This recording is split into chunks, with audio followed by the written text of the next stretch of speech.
Hello and good evening. My name is Kristin Blackledge. During the time of coronavirus, the state issued shelter in place and the quarantine mandates.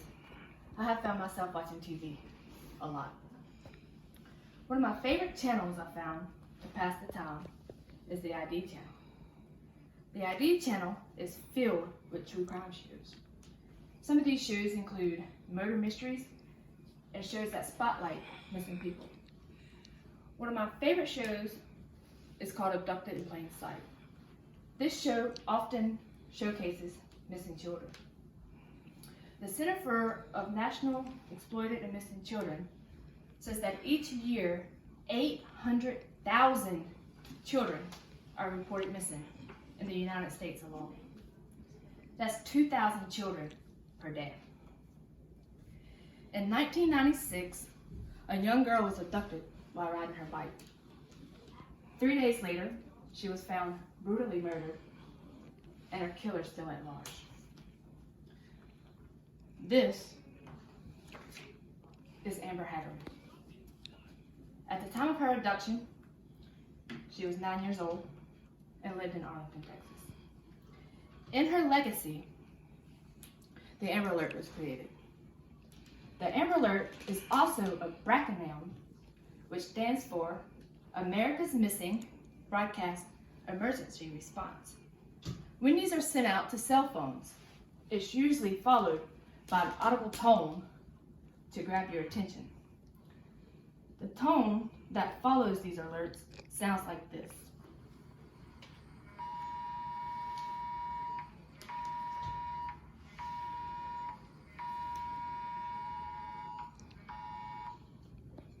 Today, I'm going to tell you how the Amber Alert system is broadcasted, the importance of a quick response, and how often this alert system works.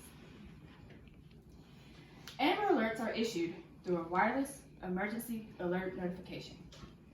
This means we get the alerts through the radio stations, through TV channels, and also through the numerous cell phone carriers.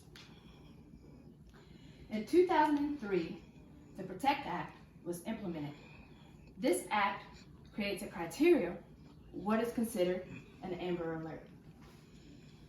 First, law enforcement has to have a reasonable belief that a child was abducted. Second, law enforcement must believe that the child is in imminent danger of a serious bodily injury or death. Next, there has to be enough information not only on the victim, but the abduction itself. And last, the child abducted has to be 17 years old or younger. This makes you think, why does there have to be a criteria to send out an Amber Alert? If a child's missing, we should send out an alert. Think back to the numbers I just told you guys.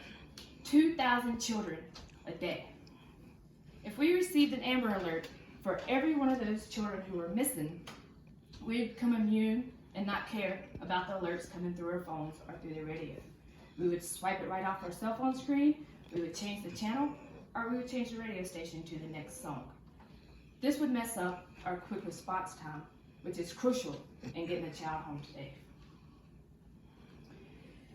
There are many statistics that show when an abductor hears an Amber Alert, they're quick to get rid of the child.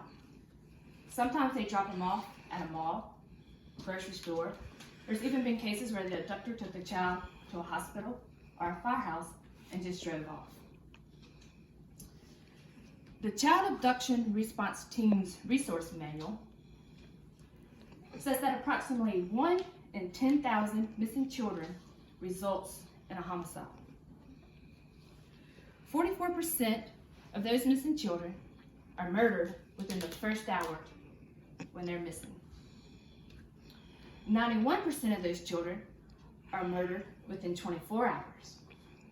99% within 7 days. Each state keeps up with the amount of Amber Alerts that's issued. Local law enforcement agencies are responsible for sending out the alert. Amber Alerts issued and the success rate is estimated to be between 25 and 29% nationwide.